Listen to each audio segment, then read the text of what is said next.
busca como medida, encontro como chegada e como ponto de paz. Eu tenho o privilégio de dizer que, fazendo espetáculos do Guarnieri, com produção do Otton Bastos e da Marta Overbeck, que são pessoas que, pena que não existem mais pessoas com esse pique, com essa disponibilidade, com essa coisa de vender casa, vender sítio, vender carro, vou produzir, vou pagar bem meus atores. Eu tenho carteira assinada como atriz por eles, Otton Bastos Produções Artísticas, sabe?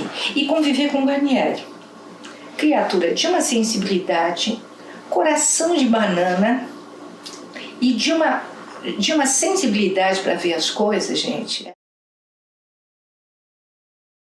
E eu acabei me tornando muito e muito amiga dos filhos dele. Inclusive, eu tive o privilégio, em 2011, 2012, teve um rapaz aqui, o Dan Rosseto, e o filho dele, o Flávio Guarnieri, já falecido, que produziram o Black Tie, e eu tive a honra de fazer a Romana, que foi uma das experiências mais lindas, que a gente sempre oferecia o espetáculo para o Guarnieri antes de começar o espetáculo. E era o filho dele que fazia o teatro, fazia o meu filho. Então, e o Flavinho tá lá em cima, junto com o pai dele, que era uma pessoa que ele amava, assim, enlouquecidamente. É o meu pai. Nos últimos tempos que ele estava doente e tudo, Flavinho estava todos os dias no hospital com o pai. E a mãe dele, que é a Cecília, que foi a primeira mulher do Tcheco, do Guarnieri, o apelido dele era Tcheco, para nós íntimos. É muito minha amiga, uma jornalista que já está com 80 e tantos anos, a Cecília Thompson, uma criatura totalmente maravilhosa. A Cecília dizia para mim, o Flávio é seu filho de alma. E quando ela foi assistir o Black Tie com a gente, eu fiquei com muito ódio de você, porque eu fiquei com ciúmes de você. Você está tirando meu filho de mim. E aí, quando o Flavinho se foi, nós fomos no enterro dele, dizendo, você vai encontrar com seu pai, porque você ficou tão triste quando ele foi embora, agora você vai estar com ele.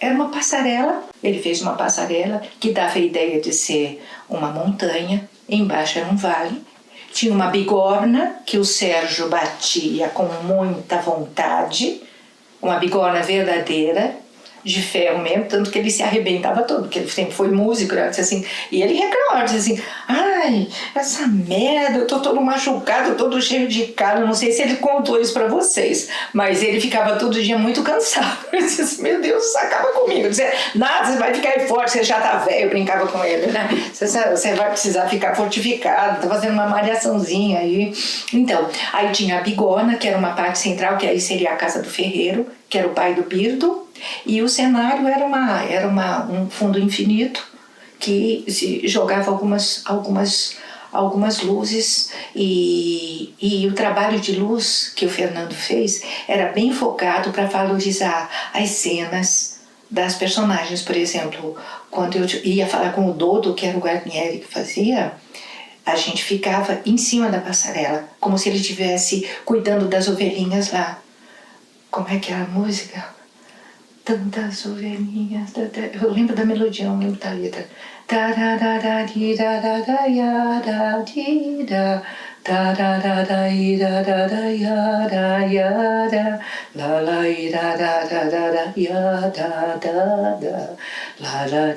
Que ele falava sobre a situação do povo sendo oprimido, que nós, o povo, éramos as ovelhas. Era belíssimo, era belíssimo, era belíssimo. Bem emocional. O público vinha abaixo sempre, né? E ele, daquele jeito, usava um chapéu, aquele cabelão comprido, aquela cara dele de ator maravilhoso, que eu viro qualquer coisa a hora que eu quiser, e ele fazia no tempo perfeito e super generoso com a gente em cena também. Olha, gente, eu não sei, para mim foi sempre um estado de graça trabalhar com eles. Eu não tenho, como eu disse num outro programa que eu fiz falando, não tenho isto para reclamar. Isto, eu fui considerada atriz, fui considerada pessoa, fui considerada um ser humano importante no mundo das artes por eles. Fantásticos, que eles eram... O Otton é o rei da técnica total, ele estudou no Old Vic, né? Então o Otton, para fazer mal, tinha medo dele. Tanto que a gente brincava antes de entrar em cena, assim, ai pai, como você é ruim comigo, ai, e aí a Marta para fazer, nossa, a Marta era uma atriz, eu não sei por que ela parou também, acho que desgostou de toda a situação política, e também o teatro no Brasil começou a ficar em função de grupos cooperativados muito mais ligados a uma busca de uma coisa que eu também não conheço, e parou o processo, porque aí teve a anistia, né, total e absoluta, entramos em época de liberdade e às vezes as pessoas não sabem mais trabalhar com a liberdade. Você não sabe lidar com isso. E então, alguns poucos espetáculos a gente vê. O Otton, totalmente, porque ele tinha que fazer um mal, quer dizer, nem vou olhar no seu olho, porque senão eu derreto, viu, ô cabeludinha?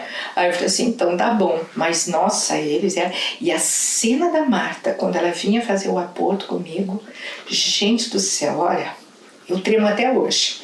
Era um negócio da gente se entregar tanto que quando eu ficava, que terminava o espetáculo comigo, eu estava completamente arrasada. Eu subia para o camarim em silêncio e tinha que ter de 15 a 20 minutos para me recuperar, para eu virar Sônia Loureiro de novo. Era muito forte, nós nos entregávamos totalmente ao que a gente estava fazendo. E isso é um processo de ator, talvez da minha geração, porque hoje em dia o pessoal trabalha mais com distanciamento, esse tipo de coisa, sabe? Mas Otton e Marta, absolutamente impecáveis, absolutamente cruéis, absolutamente mórbidos, absolutamente horrorosos, que eram os personagens que eles faziam. Eram pais tenebrosos para Maíra, coitadinha. Era tudo. Primeiro cantar Sérgio Ricardo. O grupo que nos acompanhava chamava Maria Dé. Foi um grupo que o Sérgio, o Guarnieri mesmo que descobriu, eles tocavam instrumentos até chilenos, latino-americanos, nós cantávamos a capela. Era muito lindo, era maravilhoso. Eu adoro cantar, então o fato de estar cantando, estar fazendo Guarnieri de novo, a gente já se sentia uma família, sabe? Então, putz, realmente é a supremacia total. E fazer Maíra era assim, era chegar, se entregar ao personagem. Tinha cenas que eu tinha que ser absolutamente fria, o Fernando exigia isso como diretor, ele separava, um excelente diretor de ator, ele separava cada momento de cada emoção, de cada sentido que ele queria dar para o público entender, porque ele também trabalhava o processo do brechtianismo. Então você se distancia agora para dizer o recado político que está por trás disto. E acontecia. Que tinham algumas falas que o público aplaudia em cena aberta, gente. A gente até assustava. A gente não entendia por quê. Porque eles entendiam o recado que o Guarnieri, por intermédio da gente, estava mandando. Sabe? Maíra, instrumento de um trabalho artístico de um grupo de pessoas fantásticas que eu amaria que a gente pudesse refazer tudo de novo, faríamos da mesma forma, entendeu? E servindo de instrumento para falar textos do Jean-Francesco Guarnieri, que é um privilégio. Todos os textos do Guarnieri, um ator que estiver me escutando vai entender, é fácil de fazer, porque ele falava como um ser humano. Ele não colocava prosódias e coisas e não sei o quê. Tudo dele é muito coloquial, muito vivo, muito pleno e muito cheio de amor pelo que ele fazia. E amor que ele tinha pelo pessoal, pelo povo, por tudo.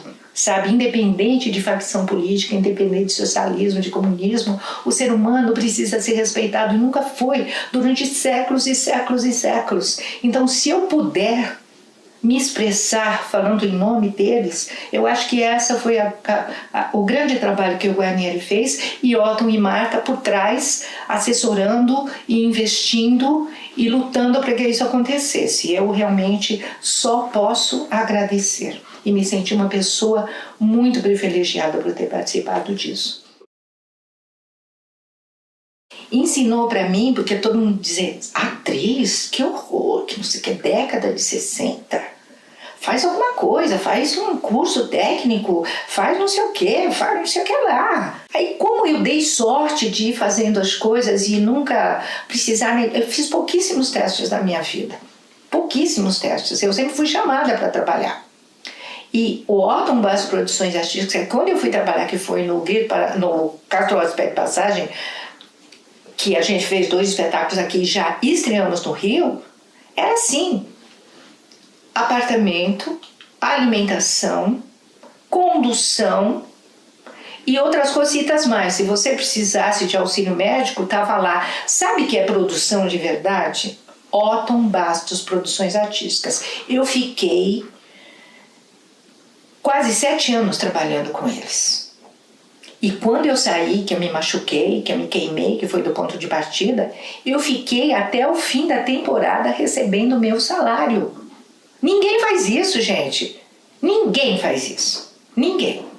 Eu conheci o Brasil do Oiapoque, lá em cima, ao Chuí, lá embaixo, em hotéis. Não eram 5 estrelas, mas eram hotéis ótimos e perfeitos e comendo comidas maravilhosas. Eu conheci o Brasil inteiro trabalhando com Otton Bastos Produções Artísticas. Eu não senti pressão nesse sentido de não me ser. Eu sempre me senti uma pessoa, não sei se o processo do Otton, da Marta, que sempre foi uma pessoa que comandava, não sei nesse sentido, e também outros trabalhos que eu fiz que sempre teve uma liberação no sentido de liberdade sexual, liberdade de. Até trabalhamos com pessoas que eram de direita e trabalhamos bem. Você entendeu? Eu, como mãe, mulher, atriz, eu sempre me senti plena e segura. Claro que eu tinha medo de ser presa, de ser torturada. Mas sabe quando você tem um feeling, uma coisa dentro de você? Eu tinha medo, mas eu não tinha tanto medo. Sabe criança que não tem medo das coisas e se joga? Eu tive esse privilégio na minha vida. Eu não tinha suores frios, eu não tinha nada. Mesmo no dia da censura, quando eu vi que o Guarnieri falou, olha, faça. Porque eu acho que ele tinha essa mesma coisa que eu, entendeu? Talvez ele tenha me ensinado isso por osmose. E o Otton e a Marta também. A Marta, inclusive, era revolucionária. Qualquer coisa, ela batia no peito e ia lá, dava um cacete em todo mundo. Nunca tive pressão, nunca me senti subjugada, nunca me senti menor. Eu acho que eu sempre fui empoderada. Hoje em dia as pessoas estão começando a usar esse termo que eu nunca usei.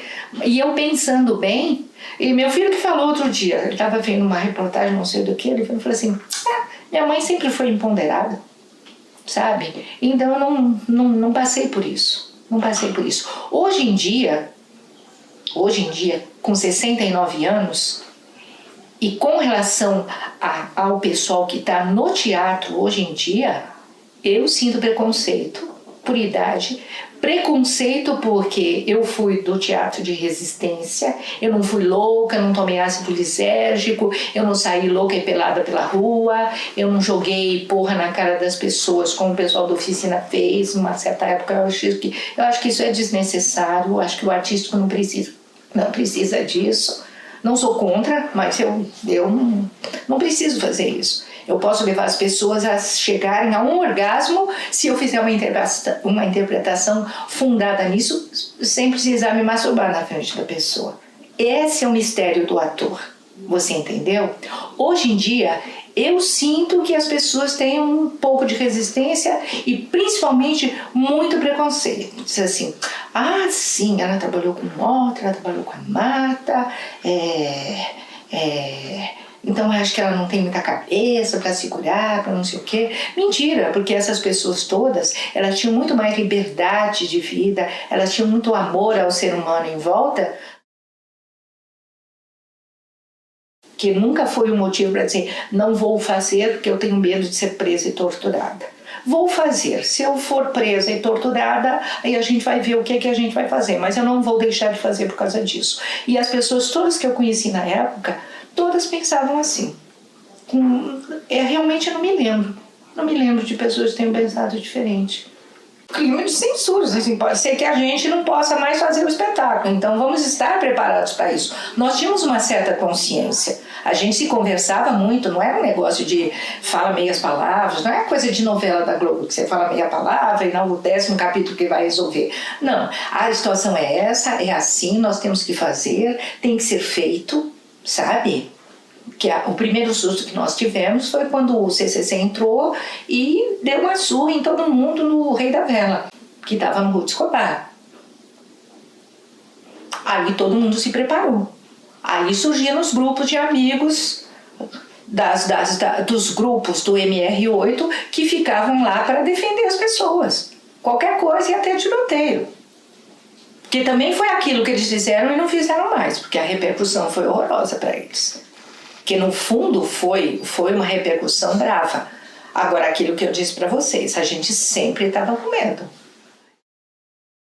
Aí eu estava morando em Arujá com os meus filhos, em 1979. Aí eu tinha trabalhado no Rio de Janeiro com o Jonas Bloch, feito um espetáculo com ele, muito legal, só nós dois e o Sebastião Vasconcelos, que estava em cena com a gente, nós três. E lá eu conheci a Tânia Alves, que tinha feito um espetáculo com ele, os dois juntos.